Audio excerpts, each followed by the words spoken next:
Alrighty, welcome everyone to the very next lesson, or video in this case. Now, in this video, we're going to go ahead and cover what Boolean searches look like in academia, job searches, and using Boolean searching within market analysis. And I'm going to laugh a little bit because I love the examples I use. They are somewhat silly, but I always save that for the very end. As they say, save the best for last. So that's what I'm doing here. So to start us off, I want everyone to notice that we are at the Ryan Library homepage. Whether you're at this institution or any other institution, I will say that most library homepages look quite the same. This case is no different. As you can see, you have different ways to get into the databases. One of the ways that we'll be getting into them is using this All Database tab. Now, you can go into WorldCat articles or the journal directory, depending on if you already know where to begin. You might want to go to the journals directory if you already have the name of a journal. Classes that may require this, or maybe just because you have access to your institutional provider. An example of this would be the Wall Street Journal, right? You wouldn't go into articles, you would go into the journals directory and just type in Wall Street Journal, and it would tell you what access is provided. Let's go ahead and do that now. Now, going into the journals directory, hopefully it won't tell me to log in here. There we go. You'll see that it's accessible in different databases and for different date ranges. That's one of the first things you want to notice. But let's say you don't know where to begin, and you might go to the articles tab. Now, something that I want to just take a minute, pause, and point out here is that I won't be exactly covering how to go through every database, but instead some of the nuances regarding Boolean searching within databases. One of the first things I'll point out is if you go to the All Database tab, or click on All Databases, I already have the tab open, you'll see that you can filter by subject. So for example, different databases pertain to different areas of study. In this case, let's say you're a biology major or a business major, you would select that tab. Now, regardless of the databases, as I said, there are a few things that I want to point out. So, for examples, as the example, I have these three databases. The first one is Statista, the second one is ProQuest, ABI Inform, and the third one is Nexus Uni. Now, I pick these three specific databases for a particular reason. That reason is to demonstrate the difference between how Boolean operators show up. Here, you can go to Advanced Search, and you'll see, if you provide this 1 second, I just logged in, but not a problem. Just keep in mind that in your case, when using academic databases, more likely than not, you will have to log in, and there will be some sort of credentialing requirement. Now, going back into Lexis Uni, Lexis Uni is unique because it's one of the premier legal databases. Now let's go ahead and take a minute here while it loads. And while it decides to load, let's go ahead and move on to the next database. ABI Inform, what I was trying to point out is that you do have the advanced search feature. If you hit advanced search, you will get an additional row.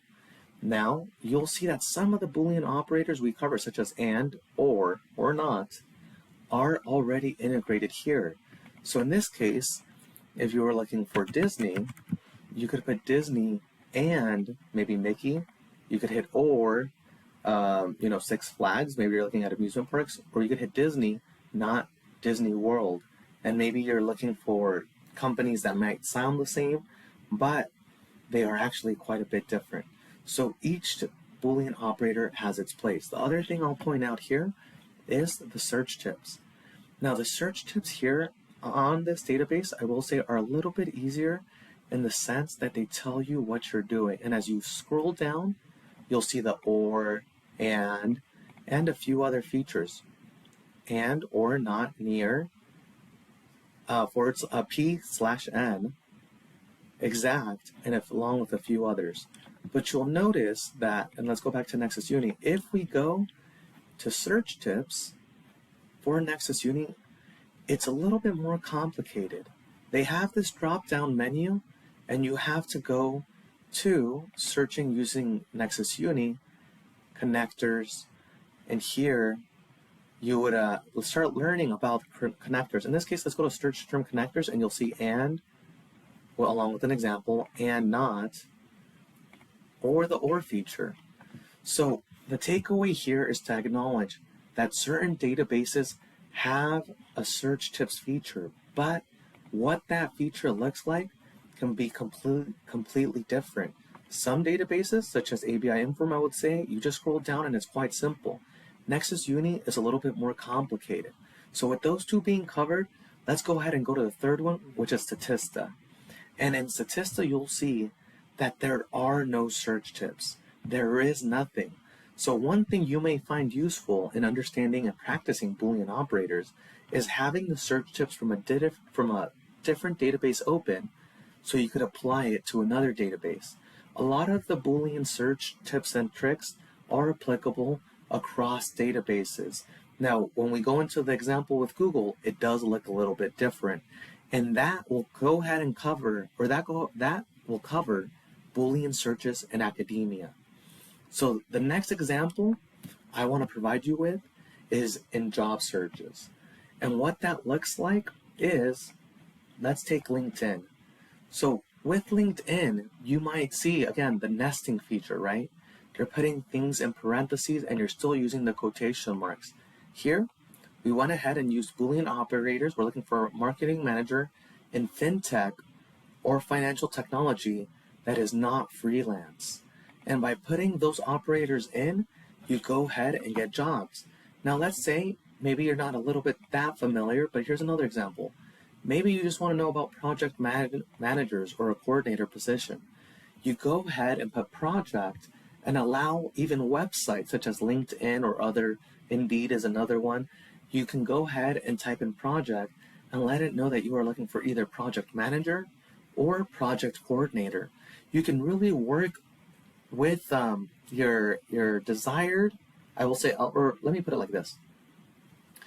When you start learning how to really use Boolean search tips, you'll find that a lot of these things are applicable across a variety of websites. One thing that I have found students have asked me for quite often is, well, how do I use these Boolean search tips when looking for a job? I always love to use LinkedIn as an example, just because they have the search bar at the very top, and I'm a little bit more familiar with it. With that being said, there is also this article by Spiceworks, which is What is Boolean Searches in Recruiting, process with examples for Google and LinkedIn. And the reason, if you don't know about Spiceworks, let me go ahead and just let you know that one of the ways that I found out about them is that if we scroll down to the history, is that it was an IT social network. So if you're really interested in terms of the global technology marketplace, kind of how IT professionals are coming together, Spiceworks, and specifically their article covering Boolean searches in recruiting with examples on for Google and LinkedIn, will go ahead and provide you a little bit more in-depth information. So that will go ahead, so that covers Boolean searches in academia and in job searches.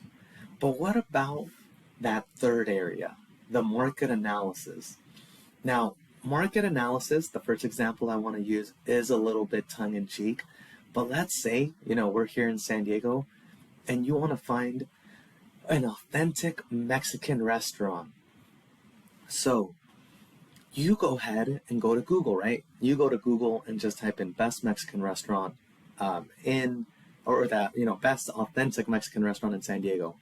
If you were to do that, and we could actually do that now,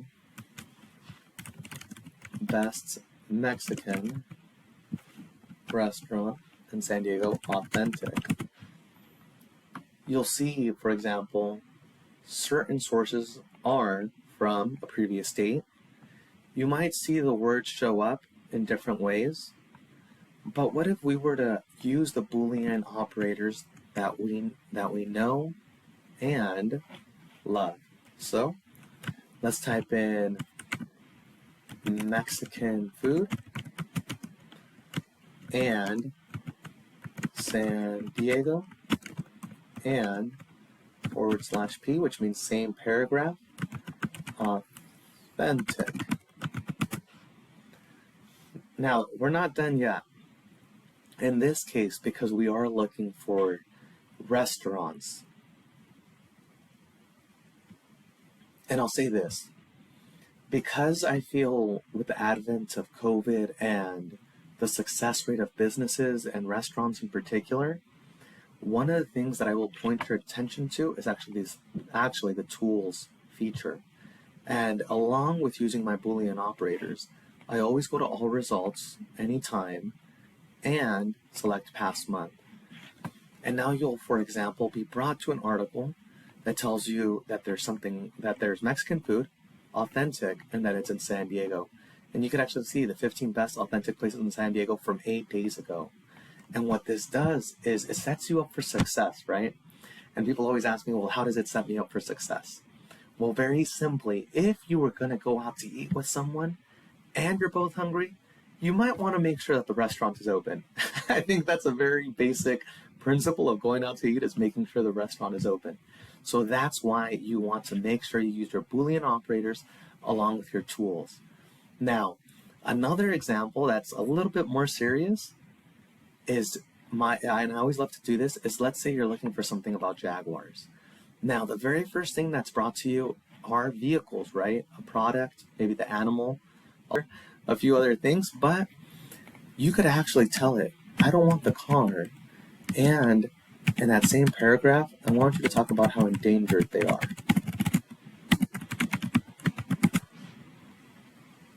And now you'll see that everything is about Jaguars, where in the same paragraph, they're talking about how endangered they are. Again, we go to the tools feature and go to past month, and now all your results will be specific to Jaguars being endangered within the same paragraph, and you'll find that they are all fairly recent within the past month. Now, the very last example to conclude our video recording, our video lecture of how Boolean searches are applicable in academia, job searches, and market analysis is this. Let's say you were looking for Disney's earnings in 2020. When you start using your quotation marks, right, because you want to look for Disney as the exact company, the word earnings, and the year 2020, and we're using the and, you start connecting everything. Another way you could do this is you could put this in parentheses. And maybe there's something else specific, right? So in this case, you would put and earnings, and you might put diluted, where any of the earnings diluted, and you'll see the first thing that pops up is diluted earnings for Q4 fiscal 20. So actually it turned out to be the exact same website, but now it's actually bolding out those words. And this is an example of, I would say, a little bit of a cross between using Google or Bing or different search engines for applicable information. In this case, if you have access to a real academic database, I always recommend that if you're looking for something such as, in this case, Disney's earnings, you would want to make sure that the source is reputable. But if you don't have access to those type of resources, those type of databases, the second best place to go is a regular search engine. But even if you use that search engine, you still need to know how Boolean operators are making that search engine run. So with that being said, again, this video covered 3 different things: Boolean searches in academia, what they would look like, how you could find those search tips, regarding job searches, specifically LinkedIn, but remember, you could also use the information we covered on any other site, typically, that provides information on jobs or career placement. And lastly, we did a little bit of tongue-in-cheek fun example of how to use a regular search engine for market analysis for Mexican food, or maybe an endangered species, and lastly, for a company and their earnings.